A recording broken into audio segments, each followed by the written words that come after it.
Playing in the gaming industry is like jerking off to anime porn. Once you jerk off to one of them, you've basically jerked off to all of them. You never feel really satisfied after you do it as well. It's always something that you feel guilty of doing. And I think that is literally the perfect example of how the gaming industry feels right now. It's like constantly getting cheated on by your partner, but they never want to admit it to you, so they just gaslight you 24/7. Now, this industry used to be full of revolutionary ideas, and it used to be full of something that I call talent. Now, it has as much talent and as much revolutionary ideas as Alvin and the Chipmunks Chipwrecked.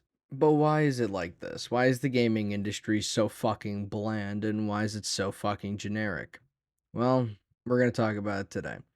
I'm going to break down 3 video games that have been absolute piss poor and kind of just point out why they were so fucking dog shit and hop on that view train because Concord is getting more views than it is players, so might as well hop on the train. Concord at its core is Guardians of the Galaxy meets Overwatch on sleeper pills because oh boy, is it a fucking snooze fest. Now, some people to fall asleep put on ASMR or put on like rain dropping noise, but fuck that. I'm putting on 10 hours straight of Concord gameplay. I promise you, you'll never sleep better in your entire life. Now, let's run through the amazing cast of Concord. Now, coming up first, we have R2D2 if he was made by a Make-A-Wish kid. Then coming up strong, we have Mike Wazowski if he was overweight and taller. Then coming up, we have this guy from Starfield. Then, since we had Mike Wazowski, we had to add Sully in here. And then Susie from the Rugrats tried to sneak in there as well. Then we had to hit the alien quota, so we had to put Roger in there. Now, I'm going to be honest, this next character is probably the most unique of the bunch, but that's not a good thing because she looks like shit. I'm just not sure what to put here. Anna got sick of ruling Overwatch, so she came over here to Concord. Now, Silent Toad decided to sneak in here as well, which is shocking because I'm pretty sure he's serving a prison sentence, but hey, I'm not here to judge. Then we have Soldier 76. Then we have a fatter Eric Cartman. Then we have a literal dildo, a mushroom, a hot Japanese lady, Star-Lord, and some generic woman. But maybe characters aren't their strong suit. I mean, porn movies don't have any good characters, but hey, there's some good action in there. Unfortunately, Concord does not have any good action. It's like sitting down to watch a Lana Rhoades porn video. At the end of the day, there's not very good action, and you could get it somewhere else, but you do hate yourself, so you're gonna finish. I gotta say, I am unbelievably impressed that IGN managed to give this game a 7. Now, I don't know who at IGN sat down to play this game, but if this is a 7 to you, then goddammit, go play ET, because that fucking game's gonna be the greatest thing you've ever played. Now, playing this game is like getting serious post-nut clarity after every single match. You just sit there and try to remember what the fuck you used to do with your life because you're falling apart internally. The gunplay is like picking up a wet noodle, slapping it across somebody's face, and then them proceeding to beat the ever-living shit out of you because their gun seemingly works better. There's really no explanation for why their guns feel more powerful, but it always seems to be the case. Now, the input delay on this game was so long that I was able to leave the country, change my name, and abandon my children all before I aimed down sights. Now, there is not one original game mode in this entire game, and I don't know how they managed to do that. They have domination, capture the flag, and other nonsense like that, but they couldn't manage to figure out one unique game mode. Now, with all that being said, let's listen to an interview from the Concord developers. What do they think about their game? At its core, Concord is a 5v5 first-person shooter, but we set out to make it play like nothing else out there. We were kind of craving a new experience, and we wanted to come into the genre space and provide a different option than what was out there, and we felt like we had the ideas and the drive to find something new. We ended up blending strong action, great gunplay, movement, unique character abilities with this concept of mid-match strategy you might find in fighting games and even pre-match strategy that you might find in deck building games. Now, I don't know how one says this with a straight face. You created one of the most generic, one of the most bland, one of the most uninteresting games I have ever played in my entire life. Yet somehow, some way, you believe that you brought a fresh take to the industry. You gotta be fucking kidding me, right? I have never seen such impressive acting in my entire life. If somebody asked me to describe Concord and I said it like that, I would get laughed out of the fucking room. Now, somebody's probably looking at their phone right now or their TV or whatever, and they're saying, Zay, Is it really that bad? I've never even heard you rip apart Suicide Squad Kill the Justice League like this. Are you sure this game is that bad?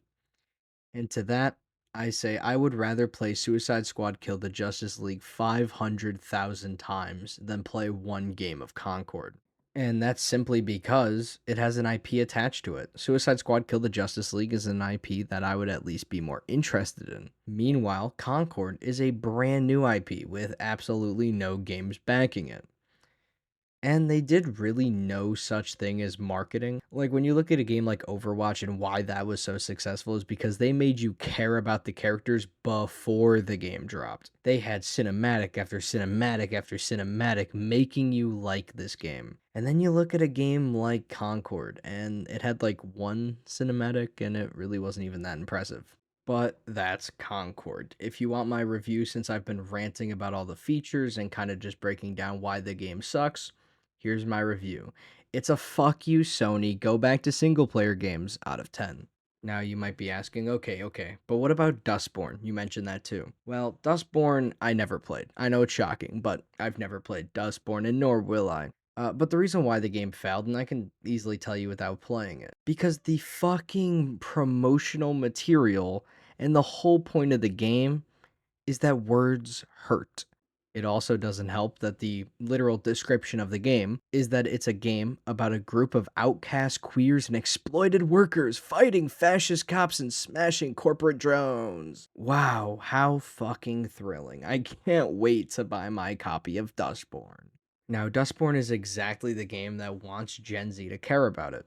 Now, Dustborn is the literal embodiment of what every gamer hates about the industry right now, which is that they want you so badly to care about what they care about, but they don't give you an actual good reason to care.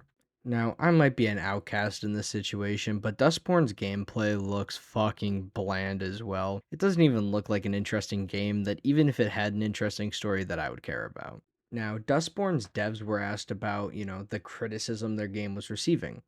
They responded.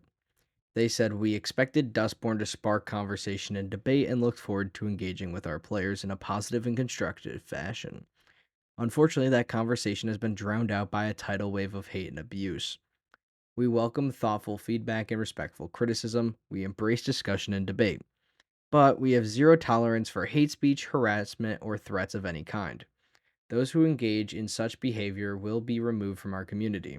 Now, that is why I hate these kinds of devs, because they make a game that has a gay character or something along those lines. Then when people go, well, why though? Like, this game is clearly just so out of touch for what people want. And then they go, oh, well, you're hating, you're harassing us. It's really mean, but we're open to debate, but you're harassing us.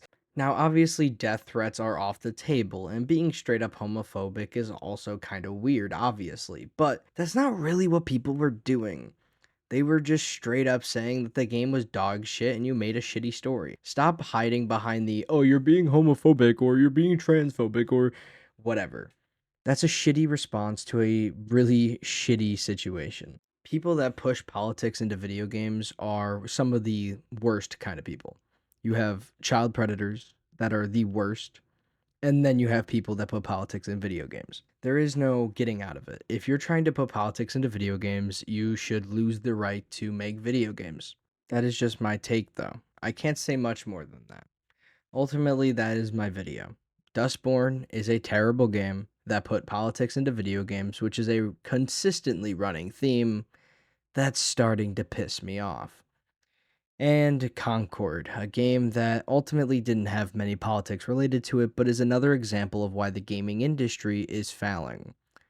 The gaming industry is becoming a generic, rushed industry that's more focused on trying to get a quick buck than actually making a really good form of entertainment. Hopefully, it doesn't go down the same path as movies.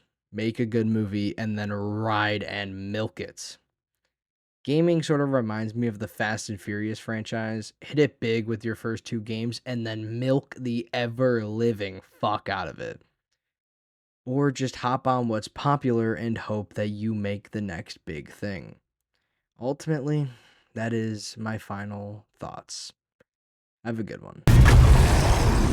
Holy motherfucking shit, dude!